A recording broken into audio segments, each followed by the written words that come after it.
शादी दुनिया का सबसे खूबसूरत बंधन है जिसमें दो इंसान सिर्फ जिस्मानी नहीं बल्कि दिली और दिमागी तौर पर भी एक दूसरे के साथ बंध जाते हैं। यह बंधन सिर्फ दो लोगों का नहीं बल्कि दो खानदान का आपस में मिलाप होता है। पति पत्नी के रिश्ते को सबने मिलकर निभाना होता है। हमारे यहाँ ऐसा है जहाँ लड़की की शादी तो लड़के से की जाती है मगर इसे अपने ससुराल के साथ बंध कर रहना पड़ता है। सबका ख्याल रखना और सबकी सेवा करना इसकी जिम्मेदारी होती है। घर संभालने से लेकर साथ साथ वह सबके नाज नखरे भी उठाती है और सबकी ख्वाहिशों को पूरा भी करती है। एक लड़की जो अपने मायके में बहुत नाजुक मिजाज होती है, ससुराल में जाते ही इसकी मजबूत हो जाती है कि बड़ी से बड़ी बात के साथ गुजारा कर लेती है। छोटी मोटी तकलीफ को हंसकर बर्दाश्त कर लेती है। सबके साथ बहुत मोहब्बत से रहते हुए भी उनके बुरे सलूक को खुशी से बर्दाश्त कर लेती है। मगर ये सब कुछ करने के लिए इसे अपने पति की मोहब्बत और इसका सहारा ज़रूरी होता है। पति भले गरीब ही हो, ऐशो आराम न करवाए, कोई महंगी चीज़ न ला कर दे और ख्वाहिश को पूरा न करे। अगर पति की तरफ से इज्जत और मान मिल जाए तो औरत के लिए दुनिया ही जन्नत बन जाती है। शादी की पहली रात मैं अपने पति का इंतज़ार कर रही थी। इंतज़ार करते हुए मुझे बहुत ज़्यादा वक्त गुजर चुका था मगर मेरा पति था कि अभी तक नहीं आया था। मैं बार बार घड़ी की तरफ देख रही थी। घड़ी की सुइयां अपनी रोज़ की रफ्तार के मुताबिक आगे बढ़ रही थी मगर मेरे पति के आने का भी दूर दूर तक भी कोई नामो निशान नहीं था। इंतज़ार करते करते मैं थकने लगी। मुझे अपने पति पर बहुत गुस्सा आ रहा था। नींद से मेरी आंखें बोझिल होने लगी क्योंकि जब से शादी के हंगामे शुरू हुए थे और घर में मेरे कज़िन और मेहमान आए थे तभी से शादी की रस्में शुरू हो गई थी और खूब हल्ला गुल्ला होता था जिसकी वजह से मुझे भी आधी आधी रात तक अपनी कज़िन के साथ रस्मों में शामिल होना पड़ता था और जागना पड़ता था। मगर अब मैं अकेली थी और इंतज़ार करते थकने लगी तो मेरी आंखें खुद ब खुद ही बंद होने लगी। मैंने बेड के साथ टेक लगाकर सोना चाहा मगर फिर से बहुत सारी सोच मेरे तो दिलो दिमाग पर हावी हो गई। मेरे दिमाग में आने वाली अलग अलग किस्म की सोचें मुझे परेशानी में डाल रही थी। मैं अपने पति के बारे में सोचते हुए बहुत ज़्यादा परेशान हुई थी। मुझे ऐसा लग रहा था जैसे मेरे पति की ज़बरदस्ती मेरे साथ शादी करवाई गई है जबकि वह किसी और को पसंद करता होगा। शादी की पहली रात थी, इसका इतनी देर तक वहाँ ना आना मुझे यही बता रहा था कि मेरे पति के साथ ज़बरदस्ती की गई है। अपने आने वाले कल के बारे में सोचकर मुझे डर लगने लगा था। मेरे पति का ये रवैया बहुत ही अजीब था कि कुछ घंटे पहले इसकी नई दुल्हन सेज पर बैठी उसका इंतज़ार कर रही थी। इंतज़ार करते करते थकावट से मेरा बुरा हाल था। जब अचानक दरवाजे पर दस्तक हुई मेरी सारी थकान और बेचैनी कहीं दूर जा सोई। अपने पति को देखने का ख्याल मुझ पर से ताज़ा हो गया। हमारा रिश्ता पक्का हो जाने के बाद भी मैंने अपने पति की तस्वीर नहीं देखी थी क्योंकि मैंने सोचा था कि मैं इसकी दुल्हन बनने के बाद ही इसका चेहरा देखूंगी और अब इस ख्याल ने ही मेरे दिल में खुशी की कलियां झटक दी थी। मैं जल्दी से सीधी होकर बैठ गई और घूंघट गिरा लिया। कुछ ही देर बाद मेरे बेड के करीब आकर कोई खड़ा हुआ। मेरी धड़कनें बहुत ज़्यादा तेज़ हो रही थी, हथेलियाँ पसीने से भीग गई। अचानक ही आने वाले ने मुझे पुकारा तो मैंने जल्दी से घूंघट उठाकर इसकी तरफ देखा। सामने मेरे ससुर खड़े हुए थे। शादी की पहली रात इस तरह आधी रात को ससुर को अपने कमरे में देखकर मुझे डर लगने लगा। इस वक्त मेरे पति को यहाँ होना चाहिए था। पति की जगह ससुर को खड़ा देखकर मुझे किसी अनहोनी का गुमान हुआ। मेरी सोच मुझे इशारा कर रही थी कि कुछ बुरा होने वाला है। हमारा रिश्ता तय हो जाने के बाद मंगनी करने और सारे मामले तय करने के लिए मेरे सास ससुर और उनके घर वाले आते रहते थे। तभी मैंने अपने ससुर को देख रखा था। वे तकरीबन बाबा से 3-4 साल ही छोटे होंगे मगर वे काफ़ी अच्छे दिखते थे। उम्र भी इतनी ज़्यादा नहीं लगती थी। मैं डरी हुई थी और खामोश नज़रों से अपने ससुर की तरफ देख रही थी। मेरे ससुर हट्टे कट्टे थे और हकलाते हुए कुछ बोलने की कोशिश कर रहे थे मगर ऐसा लग रहा था जैसे वे बात करने में बहुत ज़्यादा हिचकिचा रहे हों। मैंने आखिर उनसे पूछ लिया कि क्या बात है, जिस पर उन्होंने जो कुछ मुझसे कहा उसने मेरे होश उड़ा दिए। मैंने कभी नहीं सोचा था कि ज़िंदगी मेरे साथ ऐसा खेल खेलेगी। ये सब कुछ ना मेरे लिए बहुत ज़्यादा मुश्किल मुश्किल हो रहा था, मगर मुझे सब्र से काम लेना था, क्योंकि अगर मैं ऐसा ना करती तो फिर हमारी ज़िंदगी तबाह और बर्बाद हो जाती। मैं गुस्से की तस्वीर बनी हुई थी, अपने ससुर की तरफ एकटुक देख रही थी। वे अभी भी कुछ बोल रहे थे, उनके हिलते हुए लबों की हरकत मुझे नज़र आ रही थी, मगर उनके कहे जाने वाले अल्फाज समझने से बेगानी थी। उनकी पहली बात ने ही मेरा दिमाग इस कदर सुन कर दिया था कि मुझे कुछ भी समझ नहीं आ रहा था। कुछ हादसे हमारी ज़िंदगी में बहुत अचानक से होते हैं, मेरे साथ भी यही हुआ था। मेरी शादी की पहली रात ज़िंदगी ने जो मुझे तोहफ़ा दिया था, उसने मुझे हिला कर रख दिया था। मेरा दिल जो ख्वाबों और आरज़ू से भरा हुआ था, सब कुछ तहस नहस हो चुका था। मेरा दिल कर रहा था कि मैं अपने ससुर को धक्का देकर अपने कमरे से निकाल दूँ, मगर मैं इसी के घर में बैठी हुई थी। अगर मैं इसके साथ कोई कड़वी बात करती या इसे अपने कमरे से जाने के लिए कहती, तो शायद ज़िंदगी मेरे लिए और भी तंग हो जाती। रात का वक्त था और मेरा मायका मेरे ससुराल से काफ़ी ज़्यादा दूर था। अगर मुझे मेरा ससुर घर से निकाल देता तो मैं अपने मायके तक पहुंच ना पाती। इसी बात ने मेरे ज़ुबान पर ताले डाल दिए थे और मैं अब चुपचाप अपने ससुर की बातें सुन रही थी। ये अलग बात है कि उनकी पहली बात के बाद मैंने कुछ भी नहीं सुना था, क्योंकि मेरा दिमाग उनकी पहली बात में इस कदर जकड़ा हुआ था कि मैं अपनी सोचने समझने की तमाम शक्ति जैसे खो चुकी थी। मेरा दिल कर रहा था कि मैं वापस अपने मायके चली जाऊं, लेकिन शादी के चंद घंटे बाद ही अचानक मैं इस हालत में जाती तो मेरे बाबा की तबीयत जो पहले ही बहुत ख़राब थी वो और बिगड़ जाती। पहली रात थी, मुझे अपने घर में देखकर शायद उनको बहुत बड़ा सदमा लगता और ये सब माँ बाप बर्दाश्त नहीं कर सकते थे। डॉक्टर ने कहा था कि उनको किसी किस्म का कोई सदमा ना दिया जाए। अब हर वक्त से मेरे पैर जकड़े हुए थे, मैं चाह कर भी कुछ नहीं कर सकती थी सिवाय अपनी बेबसी पर आंसू बहाने के। मैं तो घर की लाडली थी, मुझे समझ नहीं आ रहा था मेरे बाबा और मेरे भाइयों ने मेरे साथ ऐसा क्यों किया था। क्या मैं उन पर इस कदर बोझ बन गई थी कि मुझे ऐसे बोझ की तरह उतार के फेंक दिया था। इतनी भी क्या जल्दी थी मेरी शादी की। बाबा खुदगर्ज बन गए थे, बस वे अपने सर से बोझ उतारना चाहते थे और मेरी शादी कर दी। मुझे भनक तक नहीं लगने दी कि मेरे साथ क्या हो रहा है, और मैं अपने बाप की सेहत की वजह से चुप थी। अगर मुझे ज़रा भी भनक पड़ जाती कि ये लोग मेरे साथ ऐसा कर रहे हैं तो मैं शायद कभी चुप न रहती। माना कि बाबा की तबीयत खराब है और उनकी ये परेशानी थी कि वे अपनी ज़िंदगी में ही मुझे अपने घर का करना चाहते थे, मगर उनका ये मतलब हरगिज़ भी नहीं था कि वे मेरी ज़िंदगी के साथ खेल जाते। मैं भी एक जीती जागती इंसान हूँ, मेरे भी कुछ अरमान थे जो अब शायद मिट्टी में मिल गए थे। अब इसी मिट्टी के ढेर पर मैं बैठकर सारी ज़िंदगी तड़पती रहती।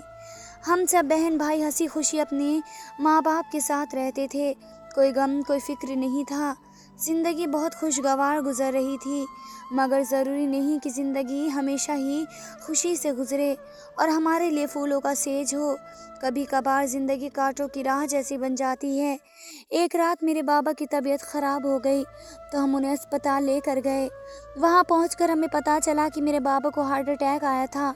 बाबा को हार्ट अटैक आने का सुनकर हम सबके पाँव के नीचे से ज़मीन निकल गई, क्योंकि बाबा को कभी इस किस्म का कोई मसला नहीं हुआ था।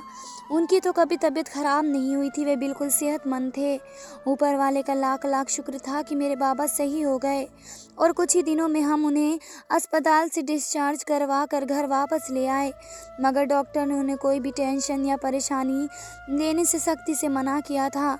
यहाँ तक कि डॉक्टर ने कहा था कि उन्हें कोई भी खुशी या गम की खबर भी अचानक न दी जाए। अचानक मिलने वाली खुशी और गम दोनों ही उनके लिए तकलीफ बन सकती हैं। हम बाबा को घर लाकर उनकी सेहत का बहुत ख्याल रख रहे थे, मगर बाबा हर वक्त परेशान रहते थे। एक दिन उन्होंने मेरी माँ को अपनी परेशानी की वजह बताई। मैं उनके लिए खाना लेकर जा रही थी, अपना नाम सुनकर दरवाजे पर ही रुक गई। जो कुछ मेरे बाबा माँ से कह रहे थे इसे सुनकर मैं हैरान हो गई। मैं इस बात के लिए तैयार नहीं थी। उनकी बात ने मेरे होश उड़ा दिए। मैंने हाथों में पकड़ी हुई ट्रे कांपने लगी तो मैंने जल्दी से कमरे में दाखिल होते ही ट्रे मेज़ पर रखी। मेरे कमरे में जाते ही माँ और बाबा दोनों खामोश हो गए। मैं बाबा को खाना खिलाने के बाद वापस अपने कमरे में आ गई। मेरा सारा वजूद कांप के रह गया था। बाबा मुझ पर कैसे जुल्म करने जा रहे थे। उनकी तबीयत बहुत ज़्यादा ख़राब थी, अपनी ऐसी हालत के बावजूद वे माँ से ऐसी बात कर रहे थे। मुझे बाबा पर बेहद गुस्सा आ रहा था, मगर मैं उनकी मोहब्बत और प्यार में कुछ नहीं कह सकती सकती थी। कुछ दिन बगैर आफत के गुजर गए थे, घर में कोई भी ऐसा जिक्र ना हुआ। एक दिन मेरी माँ मेरे पास आई और जो कुछ उन्होंने मुझे कहा उसने मेरे होश उड़ा दिए। मैं अपनी माँ को उन सब से मना करना चाहती थी, मगर मेरी ज़ुबान मेरा साथ नहीं दे रही थी। कहीं ना कहीं मैं भी इतना तो जानती थी कि मेरी बात को रद्द कर दिया जाएगा। मैं किस्मत के सितम पर हैरान थी। बाबा बीमार थे और मेरे साथ ये सब हो रहा था। मैं पढ़ना चाहती थी और डॉक्टर बनना चाहती थी। यह मेरी ज़िंदगी का सबसे बड़ा ख्वाब था। बाबा हमेशा बोलते थे कि मैं अपनी बेटी को डॉक्टर बनाऊंगा, और अचानक से बाबा को मेरी शादी की फिक्र लग गई थी और वे कह रहे थे कि बहुत हो गई पढ़ाई, आप पढ़ाई का सिलसिला ख़त्म करवाओ और शादी की तैयारियां करो। ये बात सुनकर मुझे ऐसा लग रहा था कि मैं अपने पैरों के ऊपर खड़ी नहीं हूँ। यह सारी ज़िंदगी जिस बाबा ने मुझे डॉक्टर बनने के सपने दिखाए थे, और आज वही बाबा मेरी आंखों से बेदर्दी से वे सपने नोच रहे थे। ये सुनकर मुझे बहुत ज़्यादा तकलीफ़ हुई। मैं अपनी ख्वाहिश से किसी सूरत पर अलग नहीं हो सकती थी। जब मैंने इस बात का माँ से जिक्र किया तो माँ उल्टा मुझे समझाने लगी कि तुम्हारे बाबा बीमार हैं, डॉक्टर ने उसे किसी किस्म की टेंशन और परेशानी देने से मना किया है। अब तुम खामोशी से शादी के लिए तैयार हो जाओ। तुम्हें बाप की ज़िंदगी प्यारी है या अपने ख्वाब? मैं क्या करती, मेरे लिए दोनों ही बहुत प्यारे थे। मेरे बाप मेरी ज़िंदगी थे और मेरे बाप ने ही मुझे ख्वाब दिखाए थे। इसलिए अपने बाप के खातिर मैंने जहर का घूंट भर लिया और अपने सारे सपने अपने बाप पर कुर्बान कर दिए। शायद सारी बेटियां ऐसी ही करती होंगी। बाबा ने अपने जानने वालों में मेरी बात तय कर दी। बाबा अपनी बीमारी की वजह से बहुत परेशान हो गए थे। वे जल्द से जल्द मुझे विदा कर देना चाहते थे। उनका कहना था कि अगर वे अपनी फ़र्ज से निमट जाएंगे तो आराम से मर सकेंगे, और उनकी बात मुझे बहुत तकलीफ़ देती थी। मेरी सास और उनके घर वाले आए और मेरी मंगनी कर गए। मेरे मंगेतर का नाम समीर था। वे अच्छा खासा पढ़ा लिखा था और किसी मल्टीनेशनल कंपनी में नौकरी करता था। मैं खुद पढ़ी लिखी थी, इसलिए चाहती थी कि मेरा हमसफ़र जो कोई भी है वह भी पढ़ा लिखा हो। मेरी एक शादीशुदा नंद जब हमारी मंगनी करने के लिए आई तो उसने मुझे समीर की तस्वीर दिखानी चाहिए, जिसे मैंने ये कहते हुए मना कर दिया कि एक ही बार शादी के बाद मैं अपने दूल्हा को देखना चाहती हूँ। मेरी बात सुनकर मेरी ननंद मुस्कुरा रही थी। मंगनी के बाद भी कुछ रस्म करने के सिलसिले में और शादी की तारीख तय करने के लिए अलग अलग मौके पर मेरे सास ससुर आते रहे। वे मुझे अपनी बेटी की तरह समझते थे। उनकी किसी बात से मुझे उनके ख्यालों के बारे में पता नहीं चलता था। वे ना जाने मेरे बारे में क्या कुछ सोचते रहते थे और मैं उनके हर अल्फाज ही सुन लेती थी, लहजे पर कभी ध्यान नहीं देती थी। मेरी शादी हो गई और मैं खुशी खुशी ब्याह कर अपने ससुराल आ गई। विदाई के बाद अलग अलग किस्म की रस्में होती रहीं और जब काफ़ी ज़्यादा रात हो गई तो मुझे मेरे कमरे में पहुंचा दिया गया। मैं अपने बाबा से बात करना चाहती थी, इसलिए जल्दी से मैंने उन्हें फ़ोन करके उनकी खैरियत पूछी, जिस पर उन्होंने मुझे बेफिक्र कर दिया। मगर मैंने एक बात नोट की थी कि मेरी शादी में शुरू में तो सब बड़े खुश थे, फिर अचानक पता नहीं क्या हो गया कि मौत जैसा सन्नाटा छा गया। मैंने दिल में यही सोचा कि शायद मैं अपने माँ बाप की इकलौती बेटी और अपने भाइयों की इकलौती बहन हूँ। इस वजह से वे लोग बहुत उदास और परेशान नज़र आ रहे हैं, क्योंकि हर बेटी की विदाई पर इसके माँ बाप बहुत उदास और परेशान होते हैं। बाबा की बीमारी के दौरान इस तरह से मेरी शादी हो जाना मुझे अच्छा नहीं लग रहा था, मगर ये बाबा का ही फैसला था जो मुझे मानना पड़ा था। मैंने उनसे कुछ वक्त के लिए मोहलत मांगी थी और उन्होंने ये कहकर मेरी बात रद्द कर दी थी कि अगर उनके पास इतनी ज़िंदगी ना हुई तो ये बोझ अपने दिल पर ही ले जाएंगे कि वह वक्त पर मेरी शादी न कर सके। उनकी बात ने मेरे तमाम सपनों का गला घोट दिया था। मैंने उनके सामने हथियार डाल दिए और उनकी मर्जी में खुद भी राज़ी हो गई। मेरे लिए मुश्किल था, मगर अपने बाबा की दिमागी सुकून के लिए मैं सब करने पर तैयार हो गई, क्योंकि एक लम्हे को मुझे भी ये ख्याल आया कि अगर मेरे बाबा मेरी शादी होने से पहले चले गए तो मैं खुद को कभी माफ़ नहीं कर पाऊंगी कि मैंने बाबा की आखिरी ख्वाहिश पूरी नहीं की और अपनी ज़िद पर डटी रही थी। इस वजह से मैंने हथियार डाल दिए और चुपचाप शादी के लिए राज़ी हो गई। मैंने अपने पति को नहीं देखा था। बाबा की तरफ से परेशानी कुछ कम हुई तो मैं खुद ब खुद अपने पति के बारे में सोचने लगी कि ना जाने वे कैसा दिखता होगा, मगर ये सोचकर दिल को तसल्ली दे ली कि कुछ वक्त में इसे देखने वाली हूँ जिसकी मैं दुल्हन थी। आज मैं इसके कमरे में बैठी इसका इंतज़ार कर रही थी और ये इंतज़ार के लम्हे इतने दिल फेंक थे कि मेरा दिल धड़क रहा था। जब मेरा इंतज़ार का बांध टूटने लगा तो मैं घबरा गई, क्योंकि मेरा पति आधी से भी ज़्यादा रात हो जाने के बावजूद कमरे में नहीं आया और ना ही घर में से किसी की कोई आवाज़ सुनाई दी। पहले शादी की होने वाली रस्में और फिर सारा दिन पार्लर में मेकअप, ससुराल में होने वाली रस्मों ने मुझे बहुत ज़्यादा थका दिया था। मैं हर मुमकिन हद तक अपनी आंखों को खुला रखने की कोशिश कर रही थी, क्योंकि मैं नहीं चाहती थी कि मेरा पति जब कमरे में आए तो मैं उसे सोई हुई मिलूं।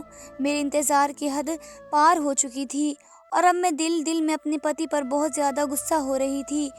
कोई ऐसा भी करता है कि जब इसकी नई नवेली दुल्हन सुहाग की सेज पर बैठकर उसका इंतज़ार कर रही हो और दूल्हा गायब हो। ऐसा शायद दुनिया की तारीख में कभी ना हुआ होगा, मगर मेरे साथ ऐसा हो रहा था। इंतज़ार काफ़ी लंबा गुजर जाने के बाद जैसे जैसे इंतज़ार की हद पार होती जा रही थी, मेरे सब्र का पैमाना भी ख़त्म होने लगा था। एक बार मेरा दिल किया कि मैं उठकर कपड़े बदलूं और सो जाऊं, मगर फिर अपने पति के मिजाज के बारे में सोचते हुए खामोश होकर बैठ गई कि कहीं मेरा पति जब कमरे में आए और मुझे सादे हुलिये में देखकर मुझ पर गुस्सा न करे। मैंने तो इसकी तस्वीर तक भी नहीं देखी थी, क्योंकि मेरी यही चाहत थी कि मैं इसे पहली बार अपनी आंखों के सामने देखूंगी जब वो मेरे दूल्हे के रूप में मेरे सामने होगा। अब अपनी ये ख्वाहिश मुझे बहुत बुरी लगी थी, क्योंकि मुझसे इंतज़ार नहीं हो रहा था। अचानक दरवाजे पर दस्तक हुई तो मैं दस्तक की तरफ ध्यान देने लगी और जल्दी से घूंघट निकाल कर बैठ गई, क्योंकि दरवाज़ा अंदर से लॉक नहीं था। कोई चलता हुआ मेरे बेड के करीब आने लगा। मुझे लगा कि वे मेरा पति है, मगर उसने जब मुझे पुकारा तो मुझे पता चला कि यह तो मेरे ससुर जी थे। मैं उनसे अपने पति के बारे में पूछना चाहती थी, मगर खामोशी से उनके चेहरे की तरफ देखने लगी। उन्होंने मुझे जो कुछ कहा, उनकी बात सुनकर मेरे पैरों तले ज़मीन निकल गई थी। ऐसा लग रहा था जैसे मेरे सर पर आसमान टूट गया हो। उनकी बातें मुझे जहर में बुझे हुए तीर की तरह लग रही थी, जो मेरे वजूद को जलाकर खाक कर रही थी। दुख और गम की न जाने कौन सी हद थी जिसमें मैं गुजर रही थी। सितम ये था कि मैं उनको पलटकर जवाब भी नहीं दे सकती थी और ना ही कुछ कह सकती थी। हालांकि मेरा दिल उन्हें धक्के मारकर अपने कमरे से निकाल देने को कर रहा था, मगर ये उन्हीं का घर था। यहाँ भी मेरे हाथ बंधे हुए थे और मैं बेबस थी। मेरे ससुर ने मेरे सर पर ऐसा बम फोड़ा था कि मुझे यकीन नहीं आ रहा था। मेरे ससुर कह रहे थे कि वे मेरे ससुर नहीं बल्कि मेरे पति हैं। ऐसा कैसे मुमकिन था? शुरू में मुझे लगा कि मेरे ससुर मेरे साथ मजाक कर रहे हैं।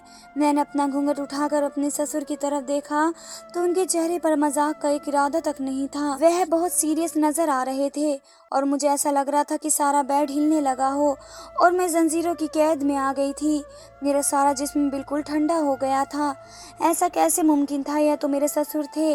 मेरी शादी तो उनके बेटे से हुई थी।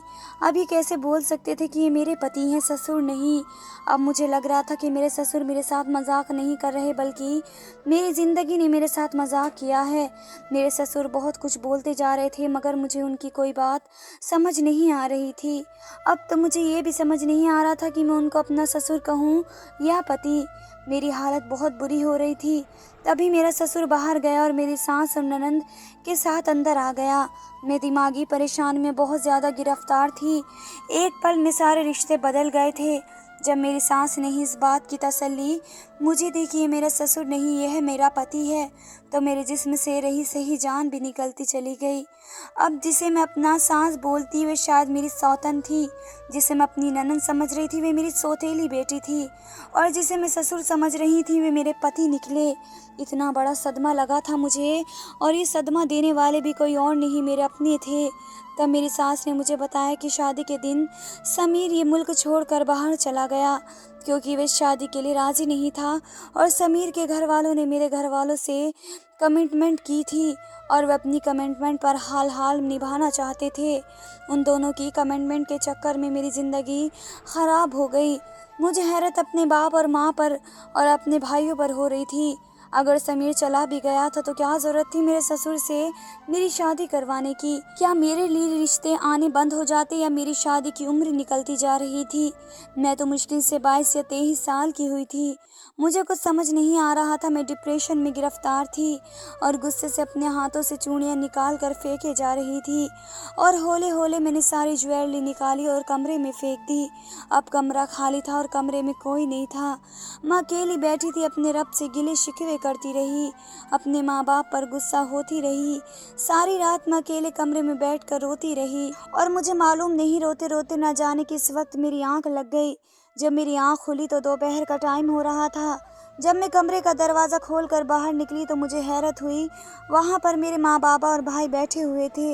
मैं किसी से कोई बात नहीं करना चाहती थी। मैं अपने कमरे में वापस आ गई और तभी बाबा और माँ दोनों मेरे पास चले आए। बाबा रोते जा रहे थे और मुझसे माफ़ी मांग रहे थे और उन्होंने कहा कि इस बात के अलावा उनके पास और कोई चारा नहीं था। शादी के वक्त समीर बाहर चला गया और लौट कर नहीं आया और बाहर जाकर फ़ोन करके बताया कि वे शादी नहीं करेगा और हम सब बहुत परेशान हो गए। हमारे पास और कोई चारा नहीं था, ना समीर का कोई भाई था जिससे तुम्हारी शादी करवा देते। फिर मैंने समीर के बाबा से कहा कि आप मेरी बेटी से शादी कर लें, क्योंकि अगर मेरी बेटी की बारात वापस गई तो कभी भी उसकी दोबारा बारात नहीं आएगी। और तुम जानती हो मुझे हमेशा से कम उम्र लड़के पसंद नहीं हैं। उनमें कोई सीरियस बात नहीं होती, ऐसे ही फैसला करते हैं जैसे समीर ने किया था। शादी के वक्त फरार हो गया था।